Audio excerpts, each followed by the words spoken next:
Hola a todos, familia cósmica, ¿cómo están? Mi nombre es Jess Leal en esta encarnación y bueno, hoy estoy aquí para hablar del bastón de mando. Es una pieza muy importante de la historia, ¿sí? Más allá del objeto en sí. Al final del video voy a darles mis conclusiones.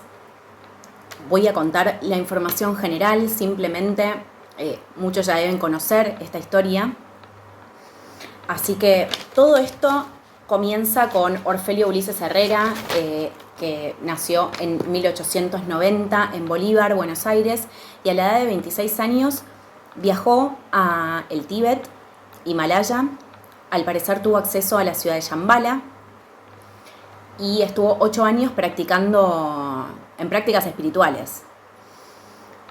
Es en ese lugar donde recibe la orden de venirse a América, probablemente Argentina, pero antes de venir acá hizo todo un viaje desde el norte, desde México hasta la República de Chile, visitando varias escuelas esotéricas, de hermetismo también, y fundó una escuela de hermetismo también cuando llegó a Córdoba.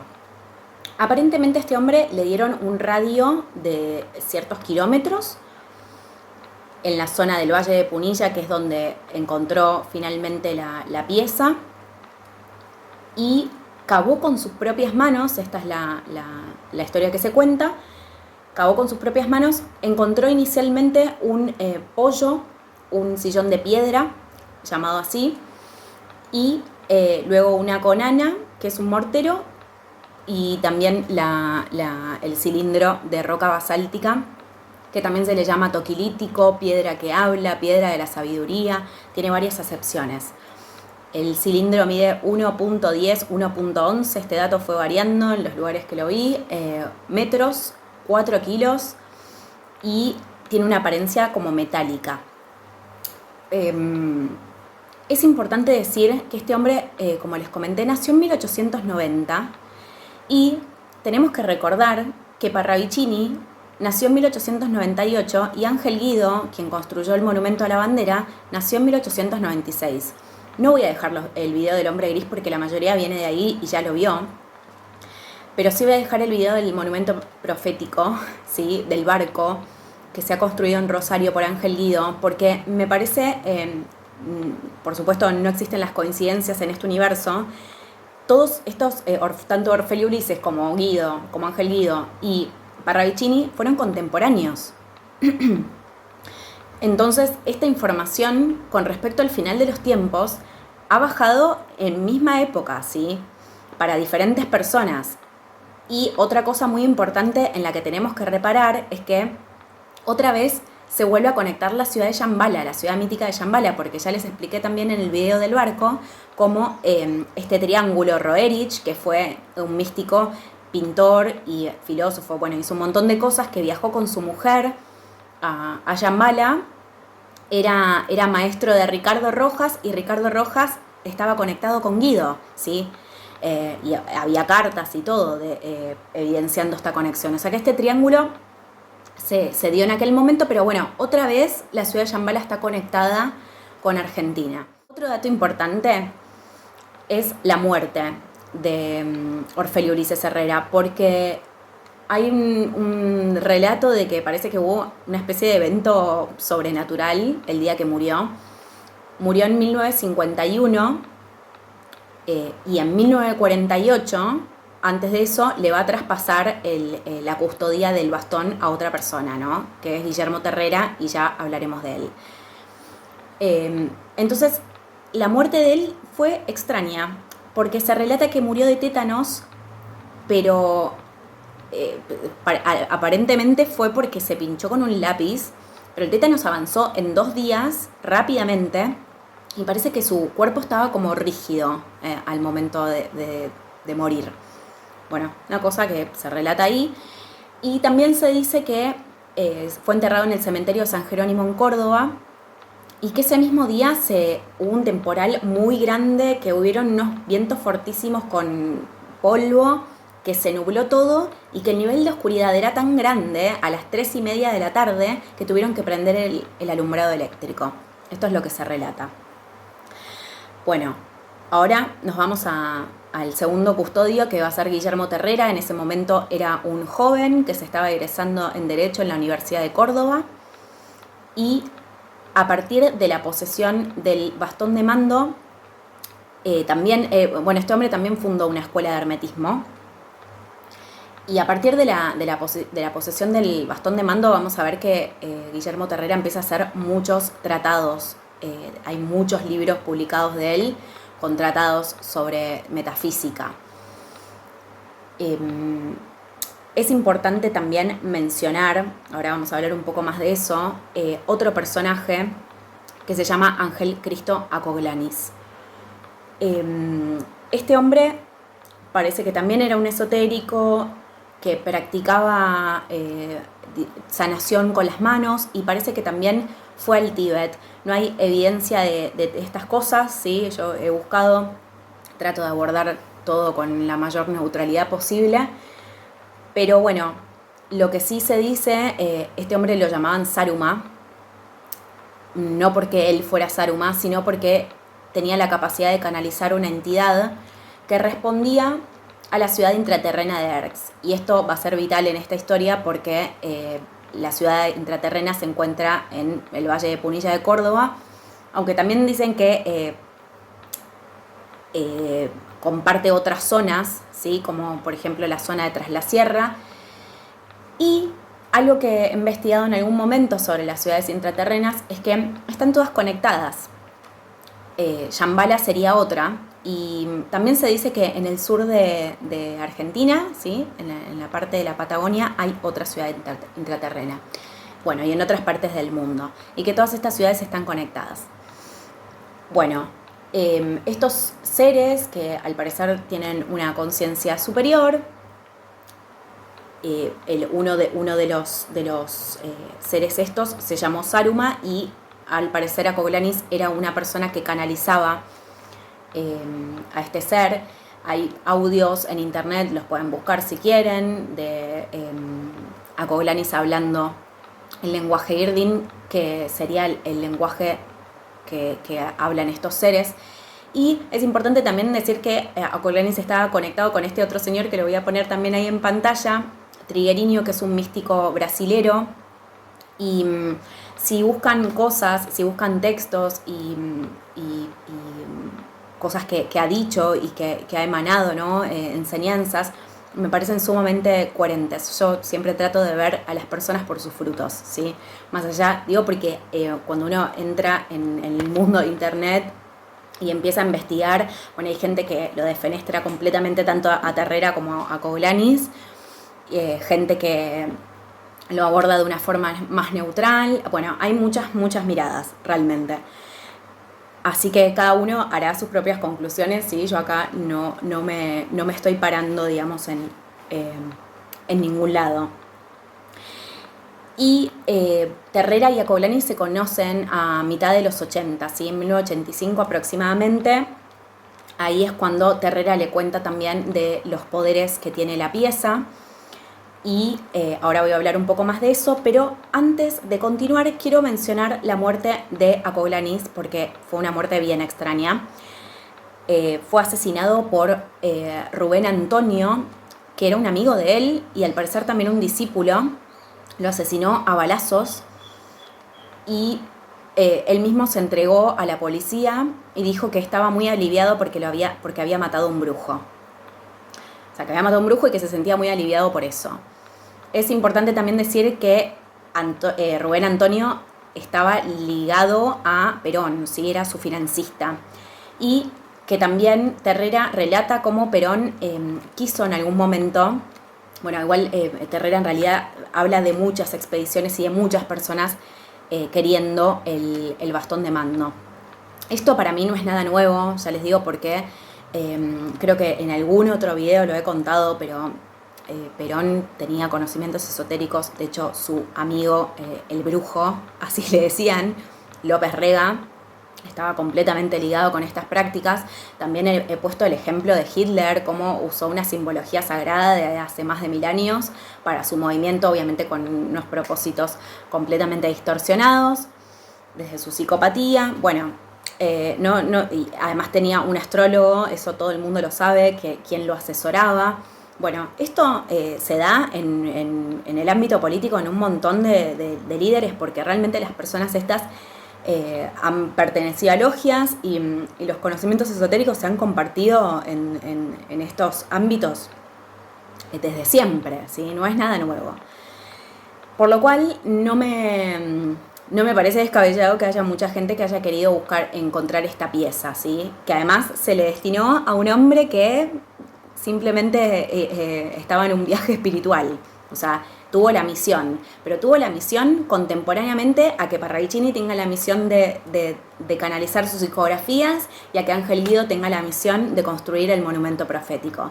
Esto definitivamente está conectadísimo, o sea, no podemos dejar de mirar el contexto en el que se dan todas estas cosas. Bueno, por otro lado se decía también que Akoulanis había aprendido en Tíbet técnicas de sanación con las manos. Yo ya les dije que para mí esto no es en absoluto descabellado, no solo porque lo crea, sino porque yo misma lo he experimentado, ¿sí? Ya les conté en varios videos cómo eso es una capacidad que cualquiera puede activar. Bueno, ahora vamos a volver a Terrera, pero antes voy a mencionar a este otro hombre que ven en pantalla, Jorge von Hochschild, no sé si estoy pronunciando bien su nombre, porque este investigador está buscando un poco, pero es como que quedó un poco como de lado en toda esta historia. Y él fue el que investigó, o sea, en 1948 tuvo acceso al bastón de mando y en el Instituto de Arqueología de la Universidad de Córdoba le hizo pruebas y fue quien determinó que el bastón tenía 8.000 años de antigüedad. Digo porque esta data no aparece en todos lados, ¿sí? Se habla de la antigüedad, pero no se data quién o qué determinó todo esto. Y fue este hombre, y no solo determinó eso, sino que también se le hicieron pruebas con respecto a la radiación que emanaba, y parece que tenía el objeto tenía una radiación electromagnética muy intensa, ¿sí? O sea que esto se testeó científicamente. Y este hombre incluso tiene un museo antropológico en Santiago del Estero con más de 4.000 piezas, ¿sí? Era un investigador alemán que participó muchísimo de la arqueología argentina. Entonces me parece que vale la pena mencionarlo. Ahora sí, volvemos a Terrera y antes de continuar, voy a poner un video sobre un documental en el que él participó. Fue codiciado y buscado por las concomitancias que tenía con el Santo Grial de los europeos. Es decir, se sabe positivamente e históricamente que Parsifal, el escudero de Sir Lancelot, el paladín o alférez del rey Arturo o del rey Arthur o Ártico, es casualmente un personaje que viaja primero del puerto de Rochdale, en Francia, y luego del puerto de Glastonbury o Glastonbury, en Inglaterra. Esos son los dos viajes que históricamente se conocen de Parsifal. Este caballero llega a Argentum, territorio que era vastamente conocido por los indoarios europeos, por los protoarios asiáticos y por incluso los protoarios que viven en el territorio armoricano. Y es conocido casualmente por las características metafísicas que posee, por las características mágicas que tiene este toque lítico de la República Argentina.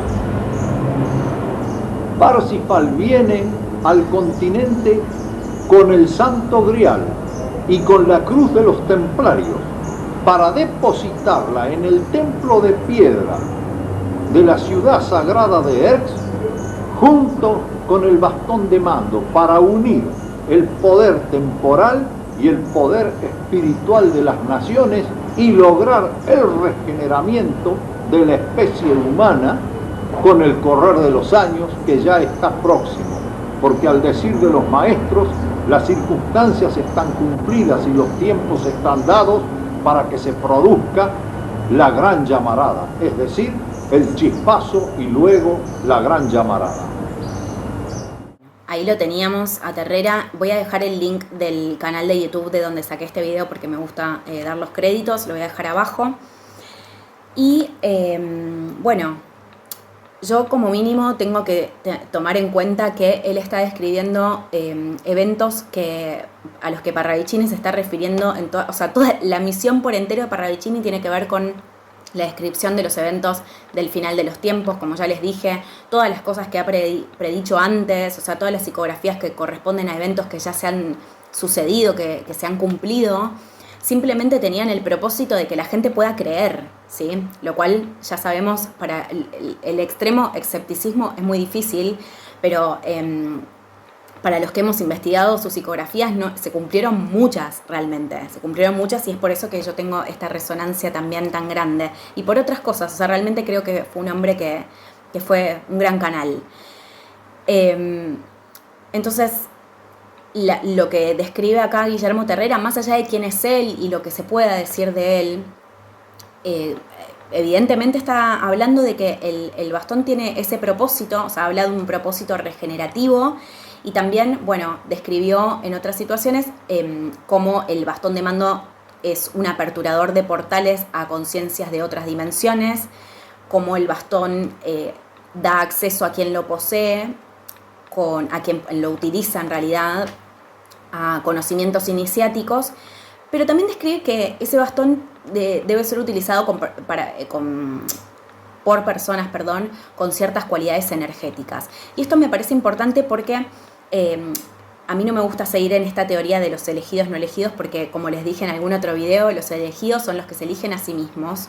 Pero es verdad, y este es el proceso planetario, que si uno no ha expandido la vasija lo suficiente, esto lo describí el otro día en el video de proceso de ascensión, muchas personas pactan desencarnar o directamente no están resistiendo la energía porque lo que está pasando es que está ingresando cada vez más y más y más luz, y si no hemos expandido nuestras vasijas lo suficiente, es decir, hecho la labor de conciencia, simplemente no vamos a resistirlo. También lo dije en otras ocasiones, como no nos podemos retirar todos los velos, todas las máscaras del ego, todas las barreras que nos alejan de la luz de una, porque la luz nos desintegraría. Entonces, yo creo que acá en este caso es lo mismo. No es porque las personas sean más especiales que otras, sino que hay personas con ciertas capacidades energéticas, entonces eso les da acceso a manipular, por ejemplo, un objeto como este, ¿sí? Que evidentemente fue diseñado para que se pueda utilizar en el final de los tiempos, y tiene sentido que no lo pueda utilizar cualquiera, porque lo podrían tomar personas con una conciencia muy pobre y realmente hacer estragos, ¿no? Con un objeto así, o sea, tiene sentido realmente que opere de ese modo. Con respecto... antes de continuar con esto, con respecto a lo que dice sobre los templarios, bueno, yo voy a dejar también el video de Cristóbal Colón, pero ya les he dicho que estas tierras fueron visitadas antes, yo creo que por los templarios también, pero no solo eso, los musulmanes, o sea, estas tierras no fueron descubiertas ni siquiera por Colón en el momento en el que dicen, Colón llegó antes también, pero otras personas han llegado previamente. Así que no me parece tampoco algo irrisorio pensar que los templarios pudieron haber llegado hasta acá con a dejar, no sé, en el caso de Terrera está diciendo que dejaron el grial. Yo creo que el grial tiene que ver con toda esta descendencia de Jesús y María Magdalena, que somos nosotros, o sea, que es el despertar de la energía crística. O sea, para mí el grial realmente no es una copa, pero bueno, podría serlo. Y por otro lado, en la iglesia de Capilla del Monte, quienes tuvieron la oportunidad de visitarla, yo he ido, estuve viviendo un tiempito ahí en el Valle de Punilla en 2020 y realmente está repleta de simbología templaria, así que eso es comprobable también. Probablemente no sea suficiente evidencia para decir que los templarios llegaron hasta ahí, pero bueno, no, nada de esto me parece irreal, ¿sí? Más allá de lo que nos pueden parecer esas teorías. Después, otra cosa que no comenté, es importante hablar un poco de los Enya y los Camiares, ¿sí? Los comechingones, porque obviamente los objetos estos provienen de ellos, ¿sí? Los objetos estos que Orfeo Ulises encontró. Y Terrera los describe como unos nativos, bueno, parece que su aspecto físico era como parvado y con aspecto nórdico, o sea que se diferenciaba un poco de los nativos, de otros nativos de acá, de las Américas, y se dice que estos seres estaban conectados a la ciudad intraterrena de Erx y que tenían conocimientos metafísicos, ¿sí? De hecho, Terrera también dice que los morteros de los comechingones tenían alguna capacidad alquímica, ¿sí? de transformar la alquimia de los alimentos. Y, o sea, simplemente quería comentar una cosa muy pequeña, pero la Kabbalah dice que es importante la bendición de los alimentos. Eso es algo que yo practico, no con ninguna bendición en particular. Yo mis rituales me los invento, realmente no soy una persona muy ritualista, pero dice que es importante porque de otro modo es como que nos estamos alimentando con la comida así sin conciencia, y en cambio cuando hay una bendición de por medio estamos elevando los alimentos que estamos ingiriendo.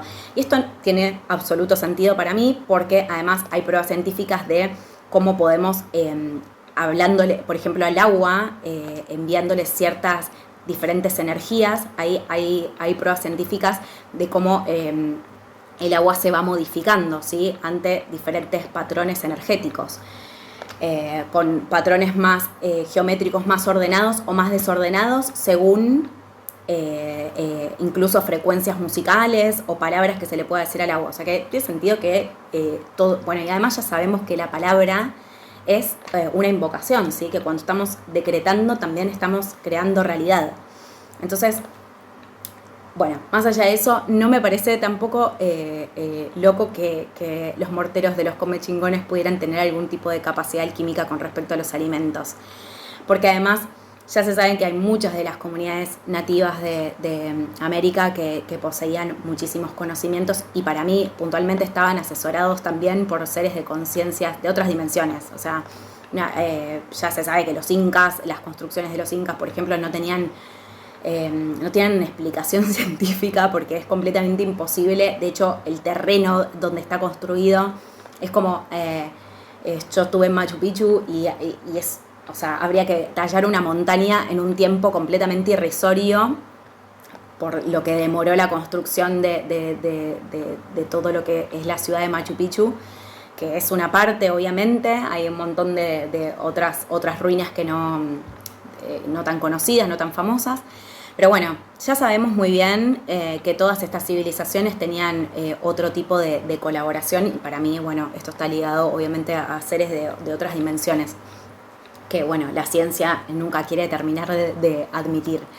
Así que bueno, para cerrar un poco con este tema, sí creo que la pieza tiene su capacidad, tiene sus poderes electromagnéticos, y realmente sí creo que está diseñada para que la utilice alguien con conciencia espiritual. Siento que esa persona es el hombre gris. Claramente, o sea, para mí por eso todo esto está conectado. Siento que el hombre gris es el conductor, es el tripulante del barco simbólicamente sí que ha construido Ángel Guido, y por ende también siento que es el líder espiritual. Y cuando digo líder espiritual me refiero que es un líder conectado a la espiritualidad, ¿sí? Pero una persona con capacidades de liderar una comunidad y que está en esta apto para este rol. Así que sin dudar creo que el bastón de mando es la pieza clave, y no solo por eso, sino porque, como ya les expliqué también en el video de Ascensión, hay personas pensando que nos vamos a ir a otro planeta, y yo les expliqué que como yo tengo resonancia con las psicografías de Parravicini, realmente no lo creo, porque él describe, o sea, hizo muchas psicografías describiendo cómo Argentina iba a ser la que recibiera hermanos de otros lugares, ¿sí? O sea, ¿por qué dedicaría toda su misión, digamos, a hablar de eso también? Y a otros países de América del Sur. Pero lo importante es que si nosotros lo pensamos desde la lógica, digo, estos hermanos que por ahí dicen que hablan de que nos podríamos ir a otro planeta, si lo pensamos desde la lógica, si cae un meteorito en América Central, obviamente va a afectar todo. De hecho, Parravicini describe cómo van a cambiar de eje los polos. Entonces, podemos esperar, más allá de que suban las aguas y tapen partes de la Tierra, podemos esperar cambios climáticos de todo tipo. O sea, es difícil imaginar la supervivencia de la humanidad después de un evento tal. Pero pensando en una pieza con un poder regenerador potente, me parece que tiene más sentido esa historia, ese relato, ¿sí?, que se da en las psicografías de Parravicini. Y más si el hombre gris es un líder que está destinado para este país, para este lugar, ¿sí? Porque esto no va ya países y límites, eso también va a desaparecer. Pero va a ser un líder que va a ocupar un rol para una sociedad entera, ¿sí? O sea, no solo para Argentina, sino para todos los hermanos que lleguen. Por lo cual, sí, realmente creo que todo esto está conectado. Y entiendo que a muchas personas les parezca muy difícil imaginar cómo podríamos ser una sociedad amorosa en un tiempo, ¿no?, donde miramos afuera y vemos todas las distorsiones que actualmente están sucediendo, y que además Parravicini también relata cómo eso se va a polarizar aún más. O sea, va a llegar a extremos. Ya está pasando, básicamente. Pero es justamente los eventos los que nos van a llevar a la purificación, ¿sí? Porque no nos va a quedar otra. Yo esto lo repito porque hay gente que realmente le parece mágico que lleguemos a una instancia de amorosidad, de una sociedad conectada a la espiritualidad, pero es porque van a haber muchas cosas afuera empujándonos a ese estado, ¿sí? Por eso es importante empezar la labor ya mismo, porque así es como vamos a poder sobrellevar todos esos momentos de forma más fluida. Si no, inevitablemente atravesar esas situaciones va a ser fuerte de vivir. O sea, no por ponerme cataclísmica, pero es lo que las almas han pactado vivir en este tiempo. Y bueno, desde ya para aclarar, ya para cerrar este tema, para las personas que me han preguntado si el hombre gris es tal famoso, un jugador de fútbol, bueno, no creo que ninguna de esas personas sea el hombre gris. Para mí no hay conexión ninguna con todo eso. El hombre gris es una persona espiritual, ¿sí? Está conectada a la espiritualidad, tiene sabiduría espiritual, ¿sí? Entonces, porque sean famosos o porque, no sé, más o menos cumplan con las varas de la moral social, para mí eso no hace a ciertas personas con el hombre gris. Y va a ser una persona que, desde mi perspectiva, va a aparecer en el momento del caos. Eso ya lo expliqué varias veces. Entonces, no es mi rol buscar quién es el hombre gris. No me interesa tampoco hacerlo. O sea, sé que va a aparecer cuando tenga que aparecer. De lo que sí me he encargado es de que básicamente nos concentremos en nuestra labor espiritual, porque esa va a ser la mejor forma de reconocer a una persona que está en alta vibración y conectada a los mundos superiores, básicamente. Y la sociedad va a tener que estar en esa vibración, porque si no es imposible que tengamos un líder de ese calibre. Eso es lo más importante. Entonces, más allá de quién sea el hombre gris, que a mí ya no me importa, o sea, realmente hacer teorías de quién puede ser, definitivamente no creo que sea ningún famoso de los que conocemos, porque no me resuena, o sea, realmente no me resuena a nadie. Cada uno verá, ¿no?, qué visión tiene de esto. Pero es una persona espiritual que va a estar capacitada para eso y que además va a ser acompañado por 24 líderes. Y esto no solo lo dice Pedro Romaniuk, sino que también lo describo en el video del barco. Esto lo vuelvo a repetir porque hay personas que, no sé, tienen menos resonancia con Romaniuk o lo que sea, pero no es solo él el que lo dice. Y también es un pasaje que se menciona en la Biblia. O sea, esto está cuando hay una información que resuena, que aparece también en muchos lugares. Y ahí es cuando uno puede empezar a conectar, ¿sí? Ahí es cuando uno puede sentir la veracidad de algo. Porque recibimos muchas confirmaciones. Así que bueno, esta es la resonancia que yo tengo. Siento que estos 24 son llamas gemelas, ya lo dije antes, hombres y mujeres, conectados a la espiritualidad y con un vínculo muy elevado, ¿sí? Creo que esto va a tener que ver, esto va a ser vital en el proceso de ascensión, o sea, que sepamos cómo vincularnos desde el amor incondicional con todos, con todo el mundo. Así que, bueno, esto es todo lo que creo. Y si en algún momento siento hacer algún video, porque hoy conté información en general, sí, que muchos ya deben conocer, pero bueno, me parecía importante mencionarlo en el canal. Así que bueno, gente, gracias a todos, les mando un abrazo grande y nos vemos mañana. Chau, chau.